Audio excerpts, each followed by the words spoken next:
Thank you for your presence. Thank you for your enthusiasm in attending all our formation that we are offering in the CFL.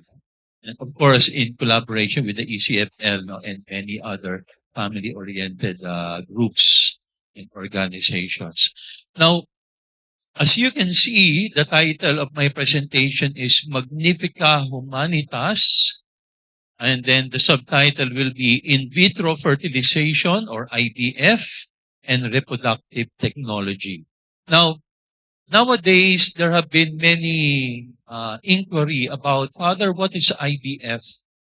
And you know, even in my own pastoral practice, I have noticed that many and more couples are also beginning to ask and inquire about IVF. Why? Because it is also a reality that more and more couples nowadays are suffering infertility for many other reasons, no? Either by nature or maybe by accident or by disease or maybe because of former practices. Nagkakaroon ng paghihirap yung ibang mga couples na magkaroon ng anak, no? So, ang gagawin po natin ngayon will be threefold. Threefold ang ating pag-uusapan. Unang-una, we will talk about Magnifica Humanitas, which is the latest encyclical of Pope Leo XIV. Alam natin po yan, no? And then we will talk about in vitro fertilization. Siyempre, before we can talk about IVF, kailangan alam natin ano ba yung proseso? Ano ba yung nangyayari kapag nagkakaroon ng IVF? And then after doing that, we will give a moral evaluation of all reproductive technologies in general. Not only IVF, no? But reproductive technologies in general in light of the principles that we will see in Magnifica Humanitas. No? Now, tanong ko po muna, sino po dito ang nakabasa na ng Magnifica Humanitas? Dalawa. At least narinig na natin, ano? Balita ko maganda raw, ano po? Oh, balita. Hindi ko pa rin po nababasa lahat. Hindi, joke lang po. No? So, what will I do today? I only picked out 10 essential quotations from Magnifica Humanitas. Kasi ayoko naman pong bugbugin kayo ng quotation dahil napakahaba po ng document. No? Dahil baka magkatulugan tayo dito. No? So, pumili lang po ako ng 10 important quotations na may kinalaman dito sa ating topic na pag-uusapan. No? And because you can read it on your own naman po later on. What is important is that I will be able to present to you the proper perspective in understanding what the document is saying to all of us. No? Okay? So, okay po ba yun? Sige po. So, simulan na po natin. Okay. Number 1. Okay. Key facts and details. No? So, bagong-bago po ito. No? It was signed on May 15, 2026. Now, May 15 is the 135th anniversary of Pope Leo XIII's encyclical Rerum Novarum. No? Alam natin na si Pope Leo XIV ay parang in honor of Pope Leo XIII, no? He wrote that encyclical. Now, in 1931, that was 1931, 135 years ago, merong revolution na nangyari. Ang tawag po natin doon ay Industrial Revolution. Ang ibig sabihin ng Industrial Revolution, yan yung nagsisimula ng lumabas yung mga machines. And because machines begin to emerge, ano po ang nangyari? Human labor was threatened. Especially yung talagang manual labor. No? Meron ngayong yung parang panganib na talagang ang lahat ay mapapalitan na ng makina. No? And so, the dignity of laborers and labor was threatened by the Industrial Revolution. And so, in response to that, Pope Leo XIII wrote an encyclical called Rerum Novarum. Sabihin nyo nga po, ang ibig sabihin lang ng Rerum Novarum is about new things. Tungkol sa mga bagong bagay. No? At ang tinutukoy niya doon ay Industrial Revolution. Now, May 25, nirelease ni Pope Leo XIV ang encyclical niyang Magnificat Humanitas. Bakit? In response to another revolution. At ano yung revolution na yon? Yung digital revolution. O yung tinatawag natin ngayong AI or artificial intelligence. So makikita nyo na both encyclical is in response to the challenge of the times. Pero hindi po natin pag-uusapan ngayon ang artificial intelligence. Ang pag-uusapan natin is the message of the encyclical in general, and then we will apply it to reproductive technology. Okay po yan? Now, when you look at Magnificat Humanitas, it is composed of 38,000, it's a 38,000 word document. 38,000. Medyo may kakapalan din yan kapag binili mo yung actual printout. So, I would recommend po na basahin ninyo kahit na paunti-unti. Put it beside your bed, make it your bedside reading. Dahil first page pa lang, tulog na kayo. And then, wag naman, baka magalit si Pope Leo. And then, ibig sabihin kahit na paunti-unti ninyong basahin, hindi nyo naman kailangan tapusin agad. Okay? And then hopefully, yung mga pag-uusap natin ngayon makatulong kung paano natin uunawain ito. So, 5 main chapters. Number 1, a dynamic approach that is faithful to the gospel. So pinapakita dito ni Pope Leo, paano ba natin titingnan ang technology sa liwanag ng Ebanghelyo? And then foundations and principles of the social doctrine of the church. Ano po ba yung social doctrine? Ito po yung katawan ng katuruan, mga body of teachings that the church has in response to the social problems of the times. Ang tawag po natin dyan ay social doctrine of the church. And then number 3, technology and dominance. Addressing the issue of transhumanism. Ayan, pumataas na siya. Ayan, Now, anong ibig sabihin ng transhumanism? Kasi ngayon, yung tao ngayon, pwede nang magbago. Kaya yun ang ibig sabihin ng trans. Baka unti-unti na ngayong mababago ang tao. Kasi nga, artificial intelligence. Alam niyo po ba na ngayon, halimbawa, meron ngayon tinatawag na artificial eyeglasses, AI eyeglasses. Alam niyo kung anong ginagawa nun? Yung data nandito sa glass. May USB dito na maliit. At pwede mong basahin dito yung talk mo. Kaya hindi ka natitingin sa ano mo. Yung talk mo, parang medyo nakaproject yan. Kaya yung mga speaker, nakala mo, galing-galing, Kabisadong-kabisado niya. Yung pala, binabasa lang niya. Hindi niyo ba halata ginagamit ko ngayon? Hindi po. Hindi ako gumagamit noon, Pero meron ng ganun ngayon. So nakakatakot na ngayon, hindi mo na alam, sino ba yung kausap? Alam mo, kausap mo talaga, sabi nga nila, baka dumating ang panahon na talagang yung utak ng tao lalagyan na ng chips. At lahat ng information itatanim na sa ating mga utak. So hindi na tayo magiging tao, magiging robots na tayo. So yan yung sinasabi ng transhumanism. Makakarating kaya doon ang artificial intelligence? Hindi natin alam. Pero magandang tayo ay naghahanda. And then safeguarding humanity at a time of transformation, paanong aalagaan ang dignidad ng sangkatauhan sa panahon ng pagbabago, and then the culture of power and the civilization of love.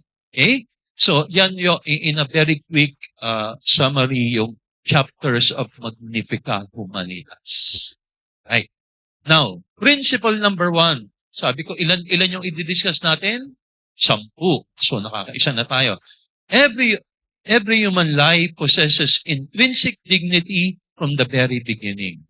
Now, ito po gawin natin. Pwede ba nating basahin ng sabay-sabay yung nando sa blue box? So, nababasa niyo po ba?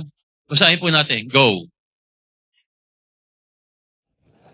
All is grandeur is today facing a pivotal choice to construct a new Tower of Babel or to build the city in which God and humanity dwell together. Yan, Yan yung unang line. At least pwede yung sabihin, nabasa ko na. ang Magnificat Humanitas. Now, ang sabi ng Magnificat Humanitas, humanity is created by God in all its grandeur. Yun po ang ibig sabihin ng Magnificat. Grand. No? Grandeur. Kahanga-hanga. O kasindak-sindak. No? Tingnan nyo nga yung katabi nyo ngayon. Kasindak-sindak ba ang itsura? Hindi. Kahanga-hanga, no? Di ba yan yung sinabi nung Psalm 139? Kahanga-hanga ang iyong pangalan. Ayun, ano? So kahanga-hanga ang Panginoon, pero kahanga-hanga din yung kanyang nilikha. Kasi tayo ay nilikha ng Panginoon. Kaya ang sabi ni Pope Leo, do not forget the grandeur of our humanity. At nakikita ninyo, related dito sa dignita infinitas. Natatandaan niyo yung dignita infinitas ni Pope Francis? Ganon din ang sinabi ni Pope Francis, no? Kaya nalagay ko dito, this is an echo of dignitas infinita. No? Now, in number 53 of Magnificat Humanitas, ito po ang sinabi ni Pope Leo. Kinote niya si Pope Francis. At ang sabi niya, the recent declaration Dignitas Infinita offers a summary of the Church's teaching on the subject. Every human person possesses infinite dignity, inalienably grounded on his or her very being. Alam niyo, meron tanong dito. Sabi nila, bakit infinite ang dignity ng tao? No? Bakit daw infinite? Kasi ang sabi nila, pag sinabi mong infinite, Diyos lang ang infinite. Kaya sabi, bakit mo tatawagin infinite ang dignidad ng tao? Now, I think the reason here is we need to make a distinction. Yes, when we say infinite, yan ay inuugnay natin sa Diyos. Pero ang tao, infinite din. Father, ano ko uunawain yan? Let us distinguish between two terms. Infinite and eternal. Sabihin nyo nga po. Pag sinabi niyo pong eternal, Diyos yan. Kasi pag sinabi mong eternal, no beginning, no end. Now, pag sinabi mong infinite, it has no end, but it has a beginning. So, ibig sabihin, yung infinite, pwedeng gamitin sa tao. Kasi bagamat tayo ay may simula, hindi tayo magwawakas. Tama ba yung sinabi mo? Hindi tayo magwawakas? Tama ba yung sinabi ko? Hindi tayo magwawakas? Ha? Hindi tayo mamamatay? Oh, tignan nyo nga yung katabi nyo ngayon. Sabihin mo sa kanya, mamamatay ka rin. Mamamatay tayo. Mamamatay tayo. Pero ano yung tinutukoy nating infinite? Yung ating dignity as a person. Kasi bagamat tayo inilikha mula sa lupa, ha? Diba sabi ng Bible, di ba? Tayo ay nilikha mula sa alabok. Sabi ni Rico Puno, di ba? Sa lupa.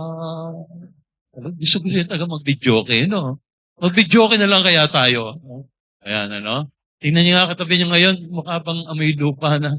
Hindi. So, tayo ay nagsimula sa lupa, magbabalik na pusa. Pero, yung katawan natin may wakas. Pero yung kaluluwa natin. Kasi remember, the Bible says, we were inbreathed by the Spirit of God. Binigyan tayo ng hininga ng Diyos. And because of that, we now possess an infinite soul. Okay? Actually, hindi lang soul pati yung ating katawan. Kasi yung katawan natin, nabubulok sa sandali ng kamatayan. But don't forget, there is a resurrection of the body. Diba every Sunday, sinasabi natin yan, I believe in the resurrection of the body. So anong ibig sabihin nun? When Jesus comes again for the second time, sabi ko kanina sa homily kanina, yan ang bagong hinihintay natin, yung pagdating uli ni Jesus. Our bodies will be resurrected in the dead. And it will be reunited. Kaya yung langit, hindi yan lugar ng mga espiritu lang. yung langit will be a place of both body and soul. Pero yung body natin doon, it will become a glorified body. Tulad ng katawan ni Jesus nung siya'y nabuhay. Nung muling nabuhay si Jesus, wala ba siyang katawan? Meron. Hindi siya espiritu lang. Pero yung katawan niya, it is no longer the same body. It is the same, yet different. Because it has been glorified. So ganun din ang mangyayari sa atin. So nakita niyo why infinite can also be applied to the human person. So ang sabi ni Pope Francis, we have infinite dignity. Infinite dignity. And then ang sabi nga ng Magnificat Humanitas, why is it infinite? Sabi niya, for two reasons. Number one, because the love of God who calls us to friendship with Him is infinite. Yung pag-ibig din ng Diyos sa atin, hindi magmamaliw.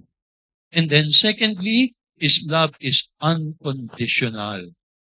That even if we search endlessly, we will never find anything that can erase or deny it. No? So, ibig sabihin, we are imago Dei. Sabihin nyo nga po, imago Dei.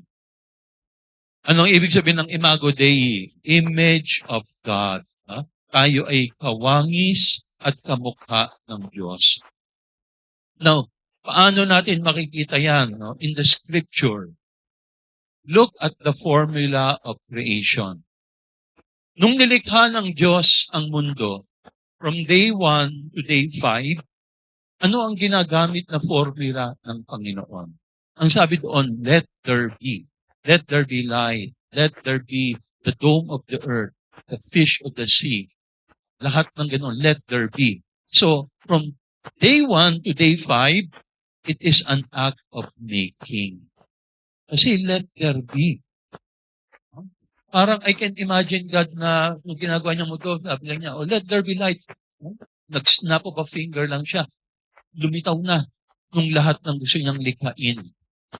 Pero, on day 6, nung nilikha ng Diyos ang tao, nabago ang formula. Hindi na let there be. Naging let us. Para bang naging personal act of making on the part of God. Para bang nag-meeting yung Trinity. Sinabi na ng Diyos, uy, importante itong gagawin natin. Pag-meetingan muna natin ito. Let us make man in our own image and likeness. Kaya makikita nyo, may pagkakaiba. Yung daigdig, let there be lang. The world is made by God. Pero yung tao, he is not made by God. He is begotten by God. Sabihin niyo nga po yung word begotten. Yun yung term, begotten. Ibig sabihin parang ikaw ay inampun. Kaya bigatin ka. Sabihin niyo sa katabi mo, bigatin ka. Yan, Yung iba sinabi, mabigat ka. Iba yun, So, yan yung formula of creation. Bigatin ang tao. Now, because of this, there are 4 kinds of dignity that we can see in the human person. Ito yung tinatawag nating fourfold concept of dignity of the human person. Number 1, ontological dignity, moral dignity, social dignity, and existential dignity. Isa-isahin po natin. Ano yung ontological dignity? Galing po yan sa salitang Grego na ontos. Sabi niyo nga po, anong ibig sabihin ng ontos? Being. So ibig sabihin, kung ikaw ay nilikha, you are a being. If you exist, you are a being. Ontos ka. So pag sinabing ontological, ibig sabihin, by the very fact na ikaw ay nilikha, merong kang dignidad. Sabi dito, it belongs to the person simply because he or she exists and is willed, created, and loved by God. Yung ontological dignity, hindi yan nabubura. It is indelible and remains valid beyond. yung tunog ng mic nawawala. Pero yung ontological dignity, hindi. Ayan, ano? It will remain valid for the person. Ano? Kaya ano man ang estado mo sa buhay, mayaman, mahirap, may pinag-aralan, wala. Kung ikaw ay nilikha, meron kang dignidad. Okay? So yan ang ibig sabihin ng ontological dignity. Now, second, no? It belongs to the person simply because, hindi, pareho lang pala yun. Ano? Pangalawa, moral dignity. Now, ano yung moral dignity? It refers to how people exercise their freedom.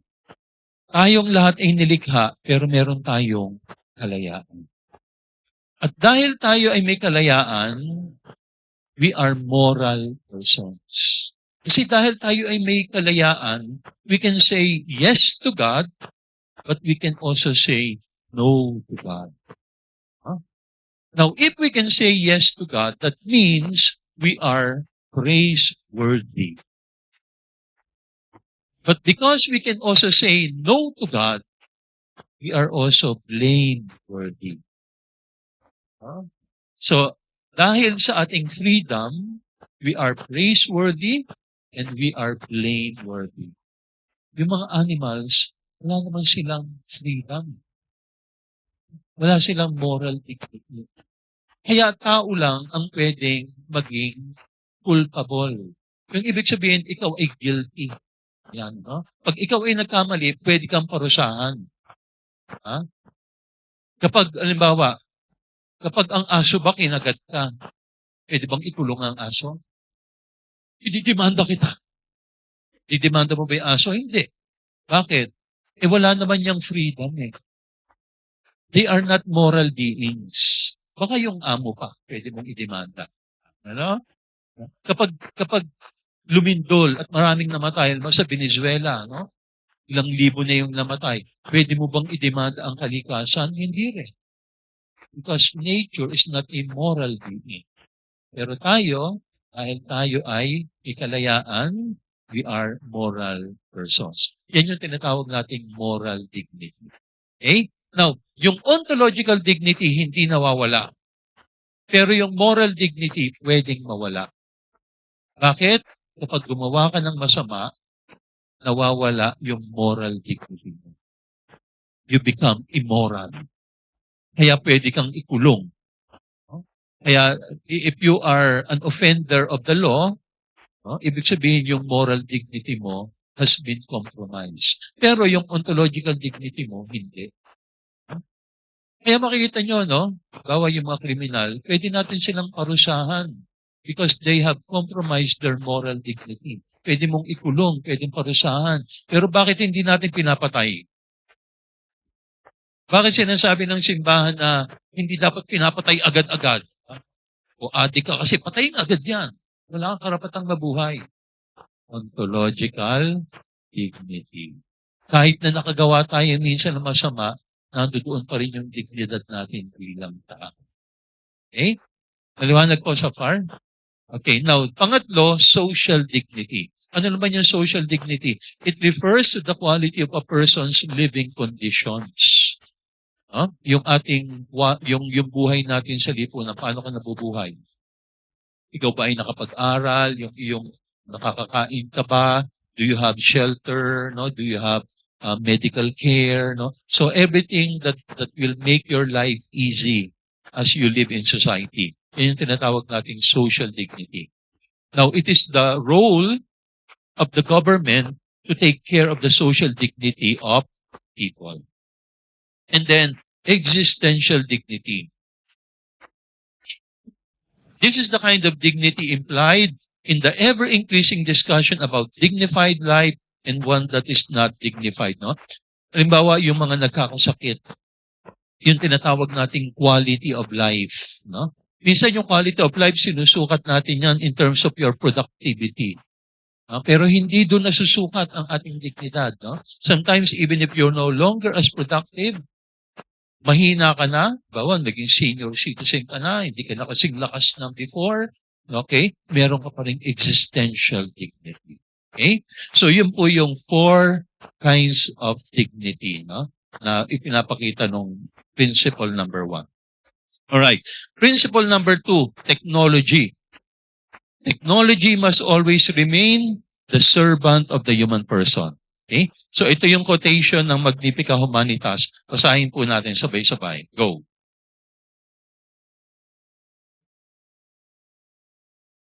So that they may bear fruit. Technology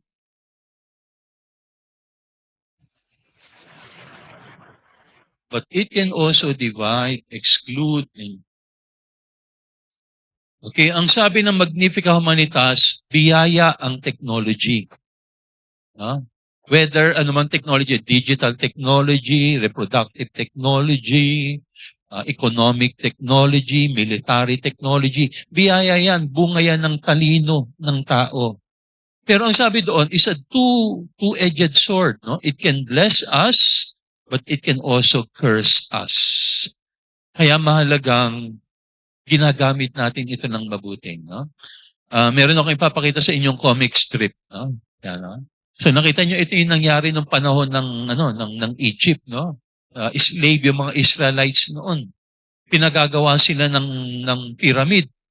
Tapos yung tauhan ni Pharaoh, pinapalo yung mga Israelita. Sabi, pull faster. Dahil mabagal naman no?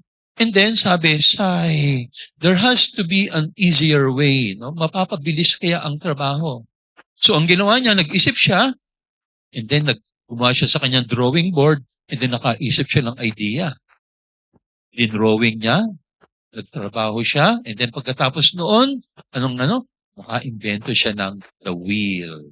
Ano? So, bunga ng talino. And then yung sumunod, yan. O, nakita nyo? Okay? Okay? So, anong nangyari? Ginamit para mas mabilis yung palo. No? Akala natin para mapabilis yung paghahakot ng mga bato. Yung pala para mas mapabilis yung pagpapahirap sa tao. Now, ito yung ipinapakita ng cartoon strip na yung ating talino, technology, pwede natin gamitin sa mabuti at pwede natin gamitin sa masama. It can be our servant or it can be our master. Kaya ang sabi ng Magnificat Humanitas, gamitin natin ng mabuti. So, ganyan yung kabuuan mo. So, maliwanag po ba yun, technology? We are not against technology. But in our use of technology, we must be the master. We must not be the slave. Ayun, nakikita ko, ang dami sa inyo. Cellphone, at kayo, dyan na nagsusulat, no? Iba sa inyo, dyan na kumukuha ng picture, ayan, ayan, Technology yan, okay yan, Pero yung mga technology niya, pero tayong alipinin niya. Diba, no? Pag hindi natin ginamit ng mabuti, kaya dapat nag-iingat din tayo. Okay? So, okay. Number 3, principle number 3. The temptation is to build Babel rather than Jerusalem. Now, itong sabi, number 9 of Magnificat Humanitas. The primary choice is not between a yes or no to technology, but rather constructing a Babel or rebuilding Jerusalem. I will explain to you kung anong ibig sabihin ni Pope Leo dito. Between a power that claims to dominate the heavens and the people who work together in the presence of God to rebuild the walls of fraternal coexistence. Now, ano ba yung Babel? Yan yung nangyari doon sa Genesis 11, chapter 11. Di ba meron nung isang hari na gusto niyang gumawa ng napakalaking tower. Sabi niya, at itong tower na ito, aabutin natin hanggang sa langit. Kaya, kumuha siya ng maraming mga tao sa buong mundo, iba't ibang lugar, para maging worker niya.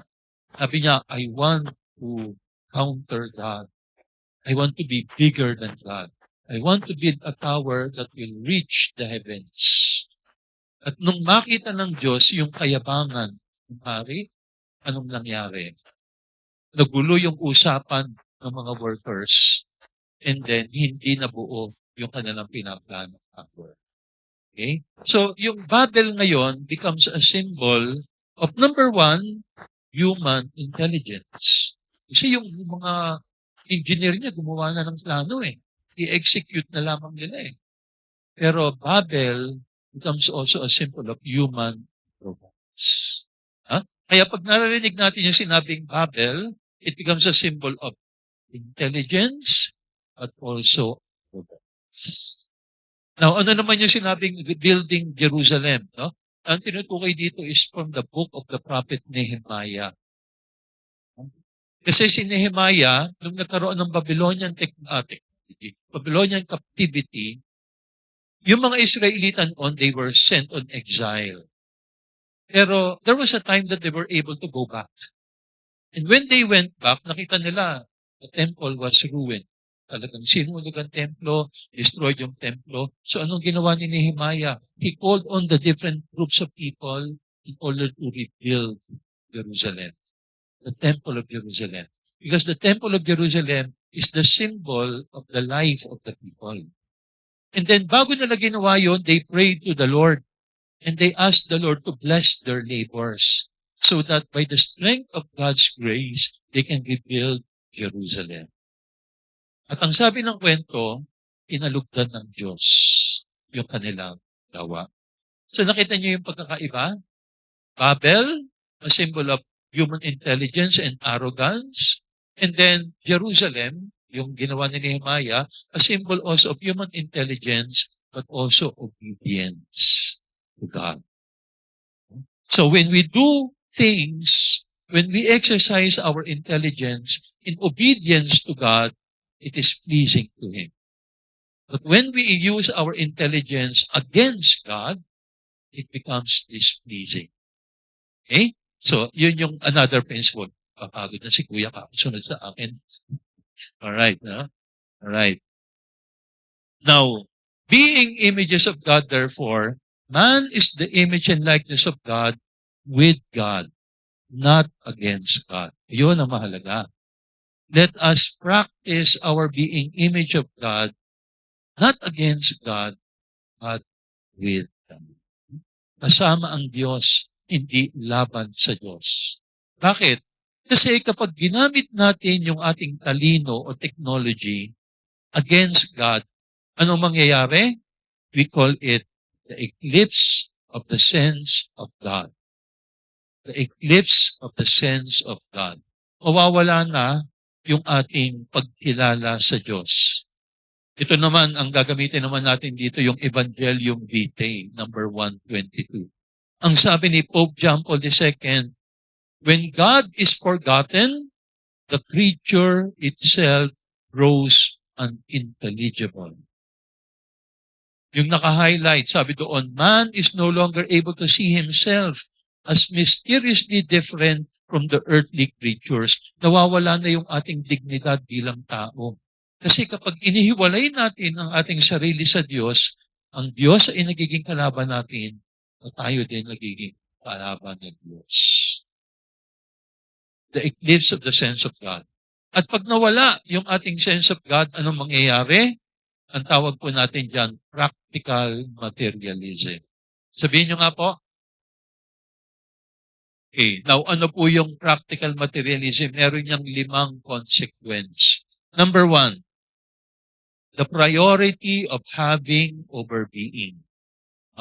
Ang mahalaga ay kung anong meron ka, hindi kung ano ka o sino ka.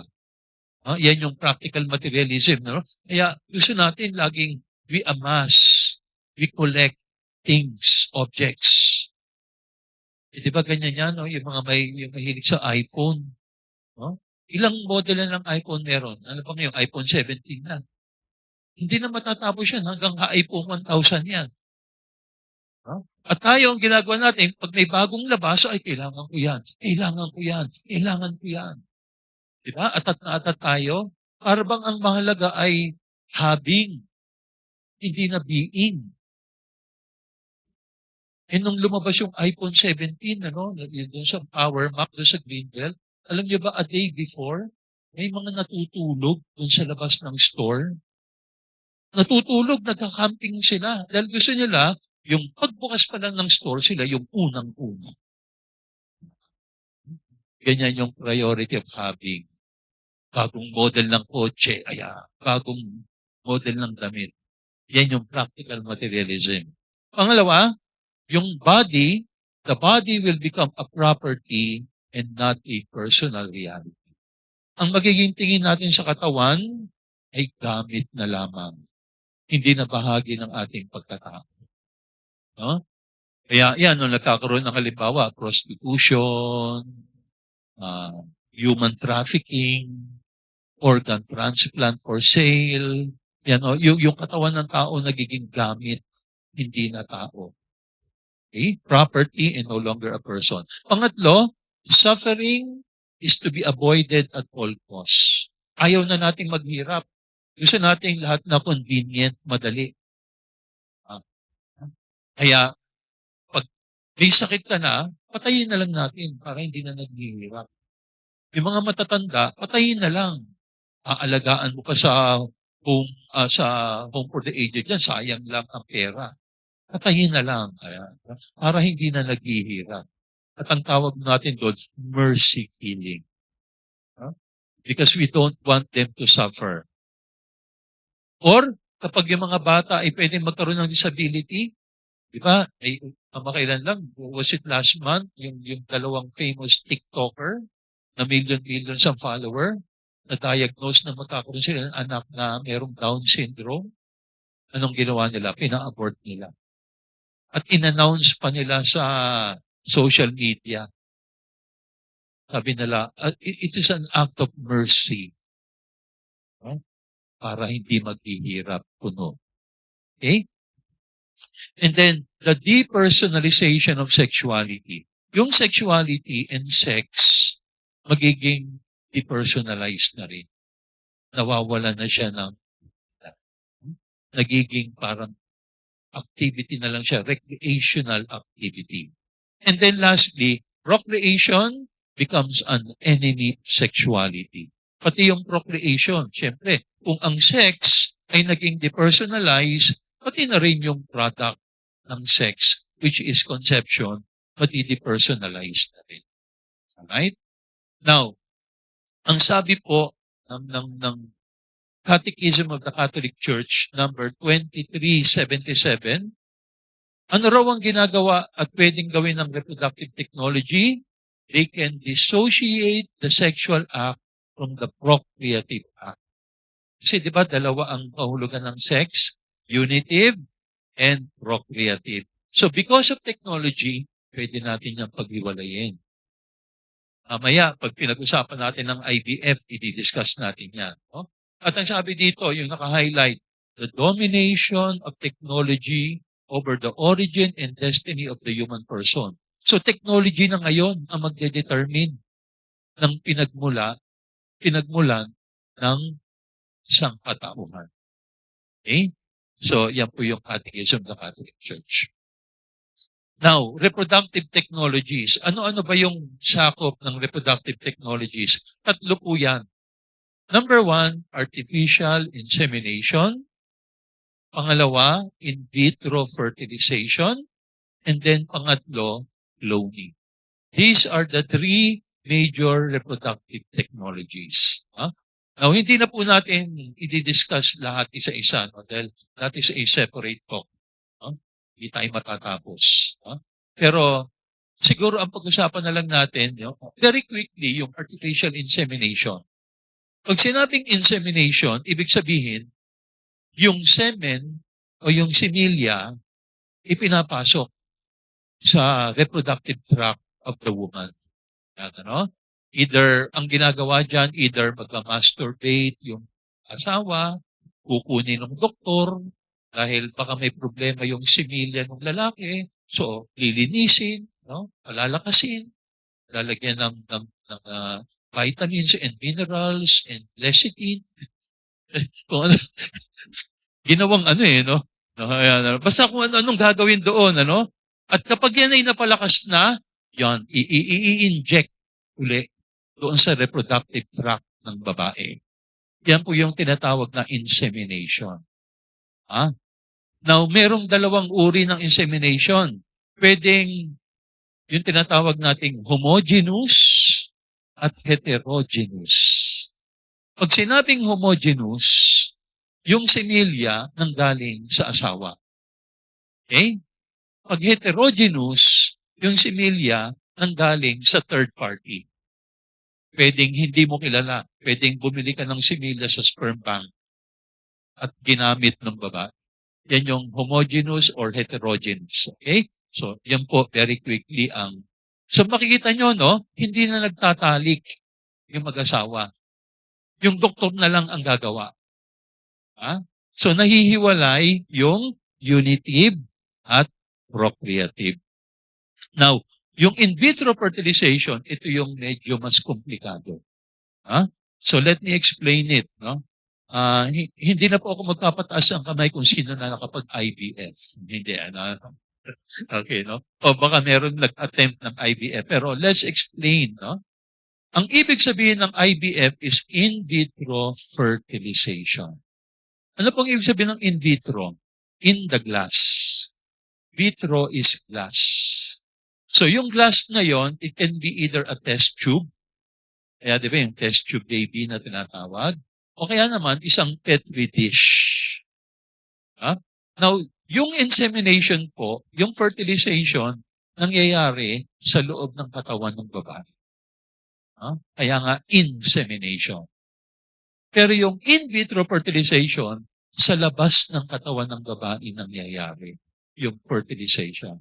Ibig sabihin, kukunin ng technician yung egg, yung ovum ng babae, and then yung sperm ng lalaki, and then they will unite it outside sa glass or sa test tube, and then magiging embryo na yon. And then pag naging embryo na, tsaka ngayon ipapasok sa reproductive tract ng babae na hopefully makarating doon sa uterus. Now, mukha namang walang problema. No? Anong masama doon, Father? No? Mukha namang walang masama. Pero explain natin kung paano ginagawa yon. Unang-una, the woman is hyper-stimulated. No? The woman will be injected by hormones. Ang tawag natin dito ay hyper-stimulation of the ovary. Kasi di ba, yung ovary ng babae, dalawa yan, ano? Isang kanan at isang kaliwa. Di po ba? Yun ang dinig ko. Kasi wala po ako niyan. And then, it releases an egg, an ova, or an ovum once a month. And alternate. No? Kung ngayon, naglabas yung kanan, yung susunod yung kaliwa. No? Alternate yan. So, once a month lang. Now, pag ginawa ang IVF, sinasaksakan ng hormones yung babae. So that both ovary will produce multiple eggs. Halimbawa, 4 ang ipoproduce ng kanan, 4 din ang ipoproduce ng kaliwa. Para marami. Kaya yung pakiramdam ng babae parang sasabog yung kanyang ovary kasi parang namamaga eh. Parang napipilit. Parang hinog sa pilit. No? Kaya marami mga babae nagreklamo doon pa lang nakakaranas na sila ng side effects. And it can already be dangerous to the health of the woman. Now, why do they have to do that? Kailangan nilang gawin. Kasi nga, mataas ang failure rate ng IVF. At mahal yung proseso. So, in order to save money and effort, kadamihan na natin. Okay? Okay? Pero it is already a violation of natural law.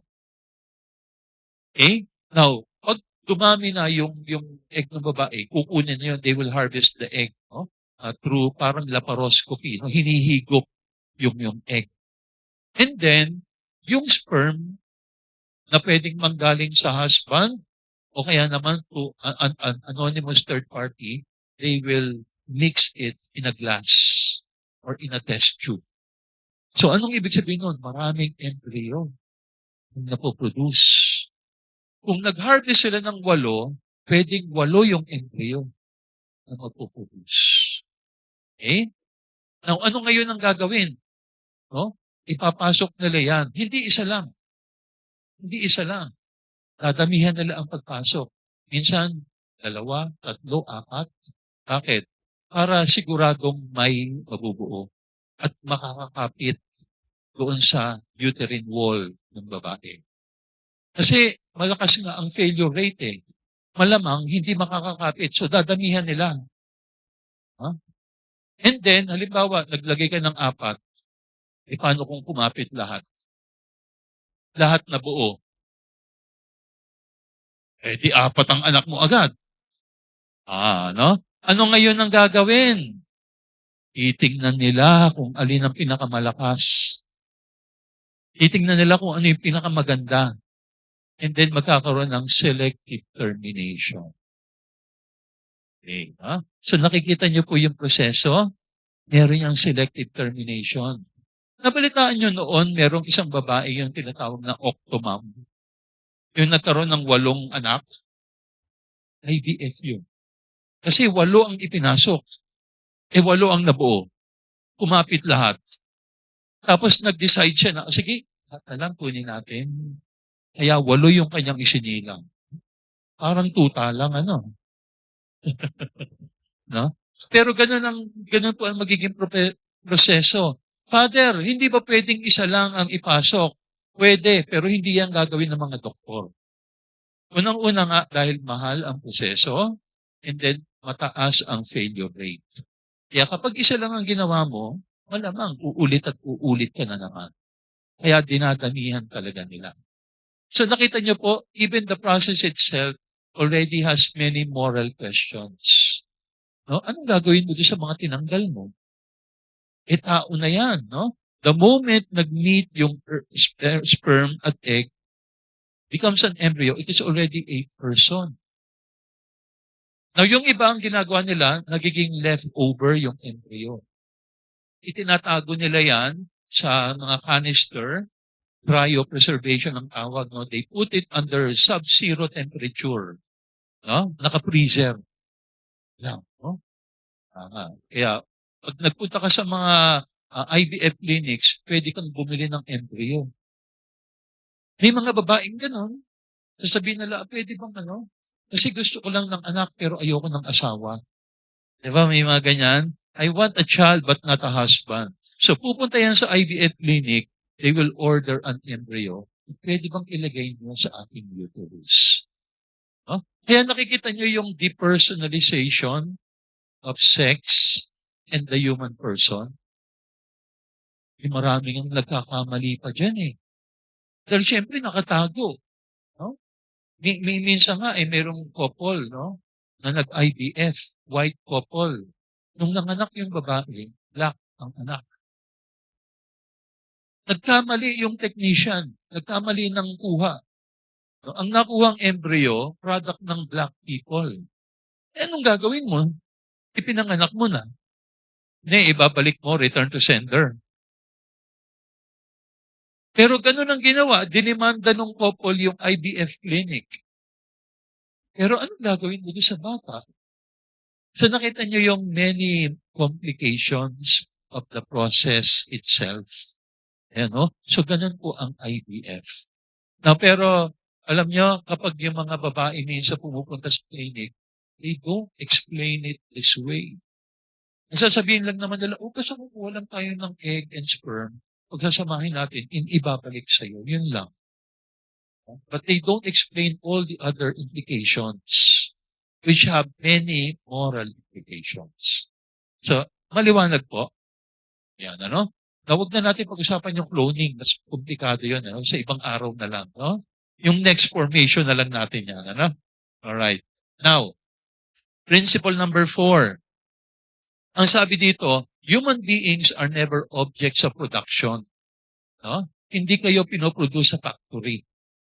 Now, ito ang sabi ng Magnifica Humanitas 99. No? Basahin nga po natin. For they lack the affective, relational, and spiritual perspective through which human beings grow in wisdom. Ayun. No? Parang ang mga bata ngayon, minamanufacture na lang ng technician. No? Kaya ang sabi doon, they do not understand what they produce. Di ba ang sabi natin, the human person is not produced, he is begotten. We are not made, we are begotten. Kaya yung mga anak niyo po, hindi niyo sinasabing, ginawa ko yung anak ko. You don't say, I made my son, I made my daughter. Ang sinasabi natin, I beget. Ganun din, no? Kasi what you make is lower than you, lower in dignity than you. But what you beget is the same dignity as you. Okay?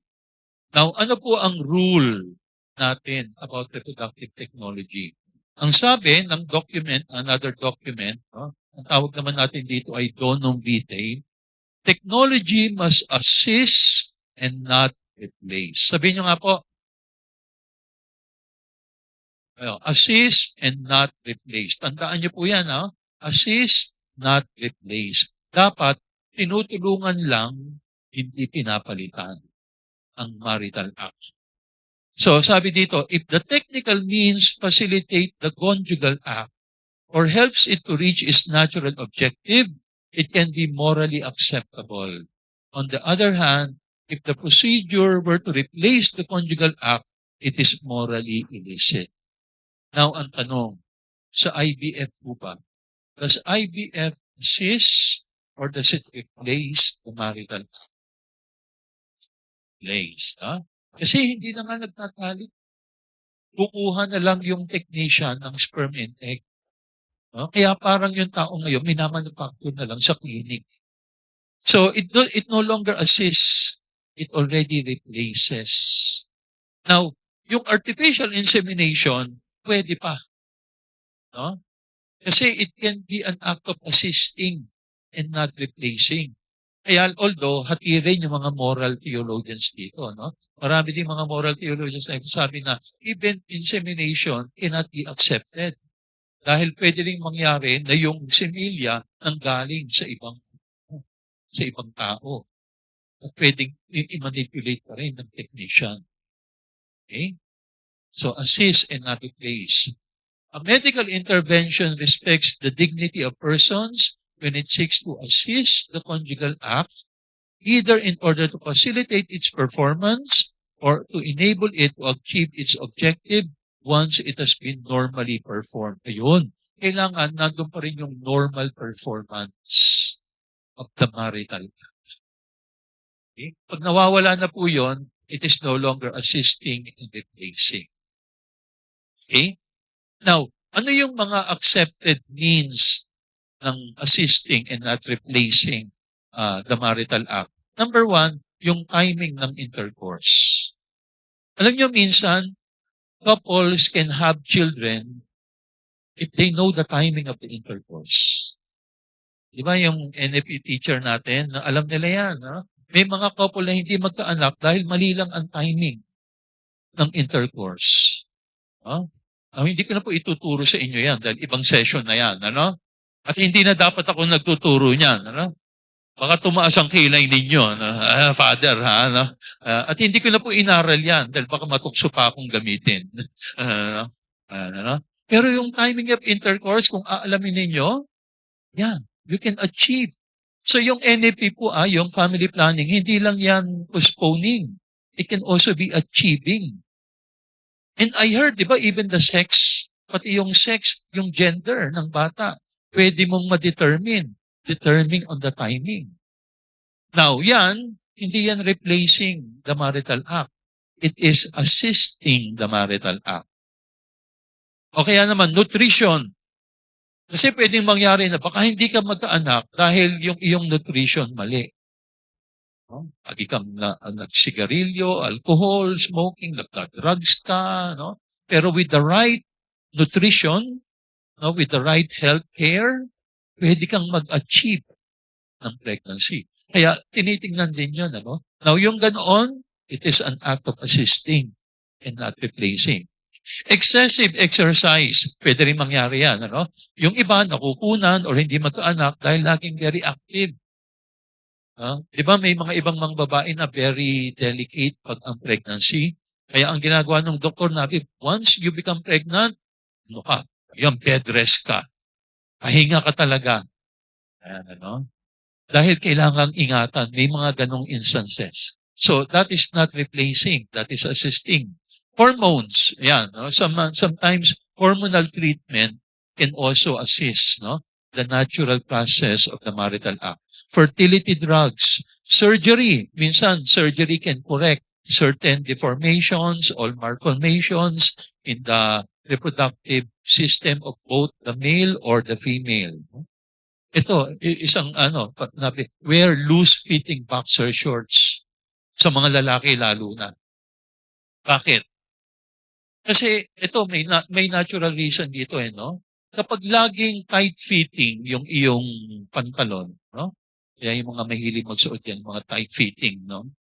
In danger kayo na. Kasi, ito, without being malicious, without being malicious, puro naman tayo adult, no? Siyempre, pag tight-fitting ka, your scrotum is always pressed closer to the body. Ibig sabihin, mas laging naiinitan.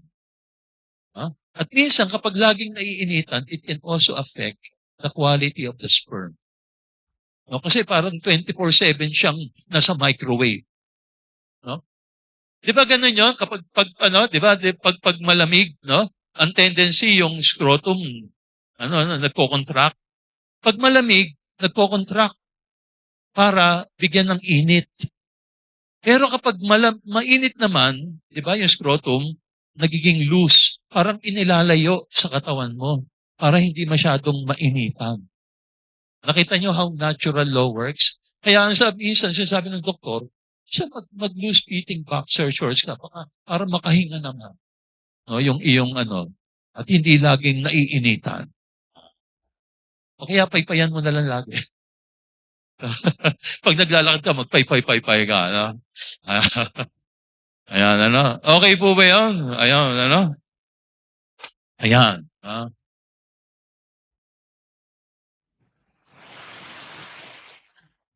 Ayan. Okay, so number 5, human dignity can never be measured by quality or perfection. Sabi ng number 1, only in the mystery of the Word made flesh, the mystery of humanity truly becomes clear. No? So ipinapaalala sa atin dito, yung human dignity must always be seen in the light of what God, the Creator, proposed to His creature. The moment binabago natin daw yung plano ng ating lumikha, nawawala yung ating dignidad. O kaya naman yung ating dignidad, hindi na nagiging dignity, nagiging na siyang arrogance. Parang katulad nung kanina, nagiging Tower of Babel and no longer the Temple of Jerusalem. Okay? Okay. And then next, number 6. Ito, scientific power requires moral wisdom. Now, yung sinabi dito, number 99, they do not understand what they produce. The ability to edit genes, create embryos in vitro, or manipulate human reproduction does not itself establish the moral legitimacy of these actions. Scientific capability must always remain subject to ethical discernment. Kaya mahalaga na laging ginagamit natin yung ating moral discernment. Kaya yung sinasabi nating practical materialism, mali. Kasi ano ba yung sinasabi ng practical materialism? Dapat practical ka. Pero hindi lang naman practical ang usapan.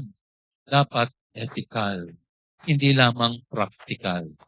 Kasi kapag practicality ang laging pinauusapan, the ethical is put aside.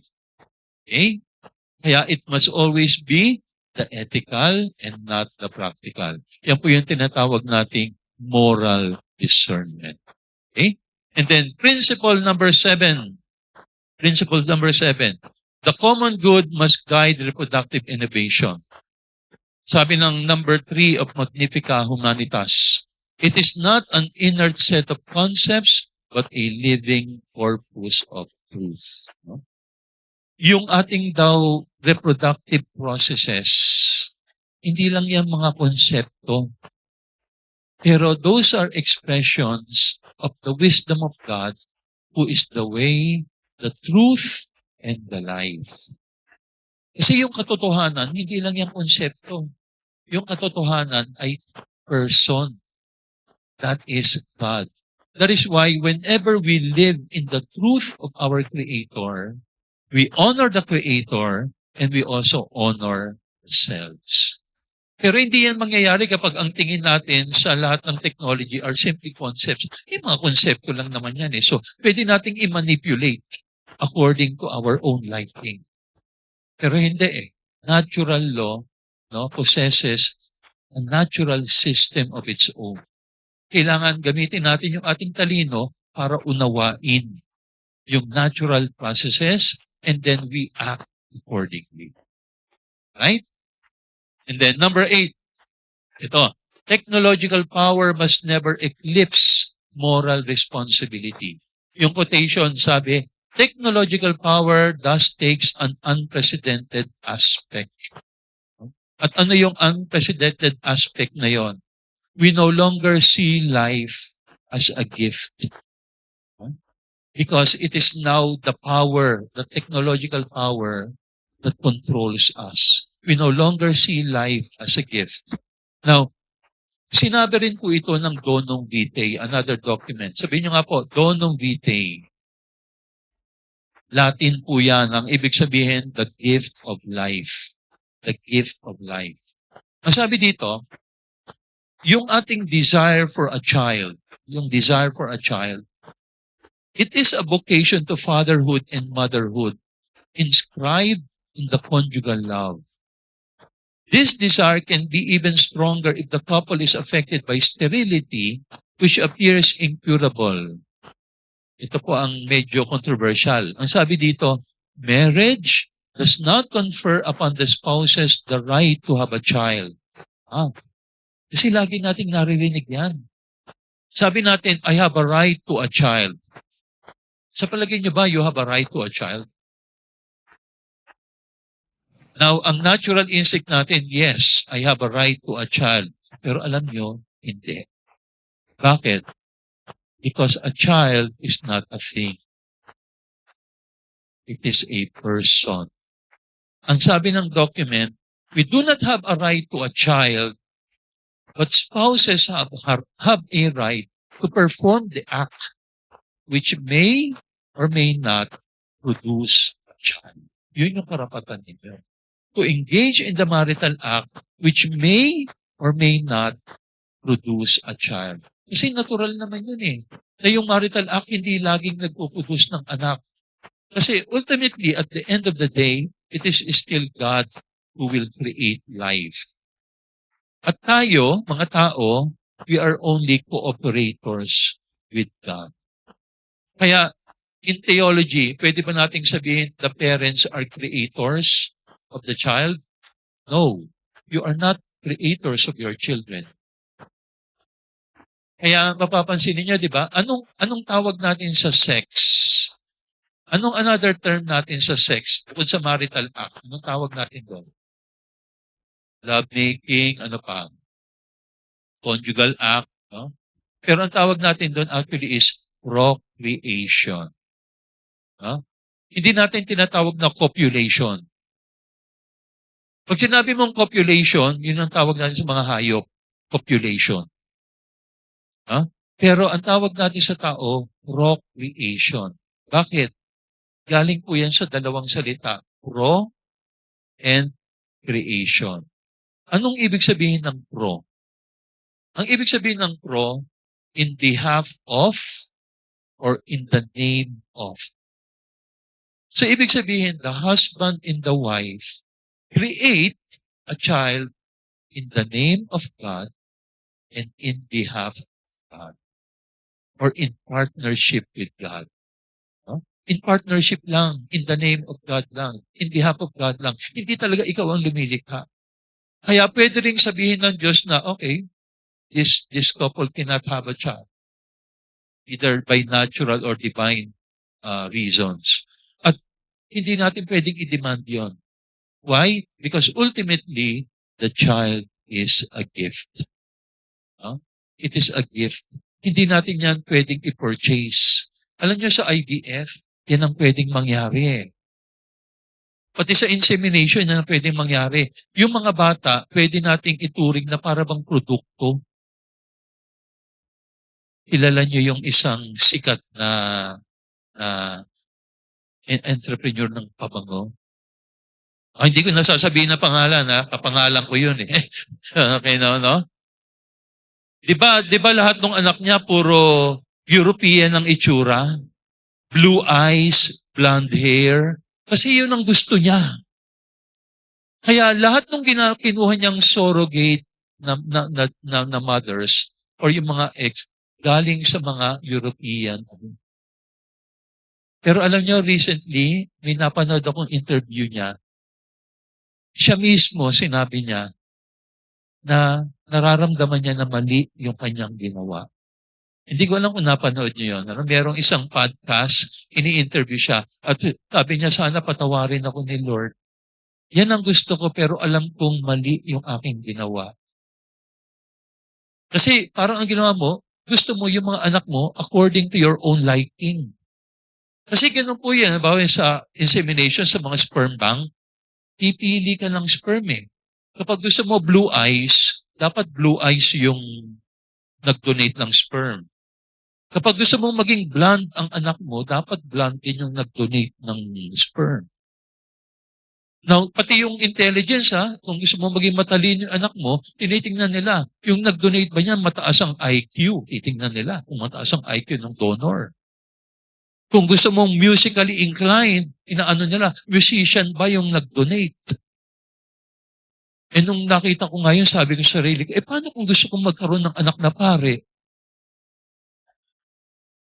Oh, sinong donor niyan? Oh, mahihirapan ka magharap na ganong donor. Ganun no? Ang gusto natin according to my own specification. No? Kaya ang tingin natin ngayon sa mga bata, hindi na biyaya ng Panginoon. Parang bumili ka na lang ng manika na gusto mo. At yan ang ginagawa ng reproductive technology. No? So it is a violation also of the dignity of the child. So nakita nyo how it violates the dignity of the child? It is against the dignity of the child. Okay, number 9. Now we're second to the last. Tama lang tayo, no? Authentic progress safeguards the most vulnerable. Ang sabi dito, truth is not a territory to be defended, but a good to be shared. Yung katotohanan daw na ang bawat bata ay may dignidad, dapat daw ipaglaban natin yung katotohanan iyon. And reproductive technology ignores the truth. Dahil yung dignity ng mga bata, right from the very beginning, is already compromised. Alright? And then lastly, the future reproduction depends upon remaining profoundly human. Sabi ng MH number 15 and 16, in the era of artificial intelligence, ours is the pressing duty to remain profoundly human. Dapat daw ang paggamit natin ng artificial intelligence, yung human evaluation, the human spirit pa rin ang namamayani. Let us not be afraid to get our hands dirty on the construction site of our time, placing God at the forefront of our actions and the human person at the center of our choices. So if we keep the dignity of the human person always in our hearts and in our mind, then we can use technology properly. So yun ang mahalaga. Ang criteria natin, does this particular technology respect and promote human dignity? If it does, go ahead. But if it does not, then our human judgment must make intercessions. Okay po? Maliwanag po ba yun? Okay, so with that, we now know the 10 principles. And then, sana po, wag lang kayong umasa din sa diniscuss natin ngayon. Read also the document for yourselves and then gamitin ninyo yung ating mga pinag-usap, para mas maunawaan ninyo yung document, Okay, so I would like to end here. Maraming salamat po for your patience and for listening.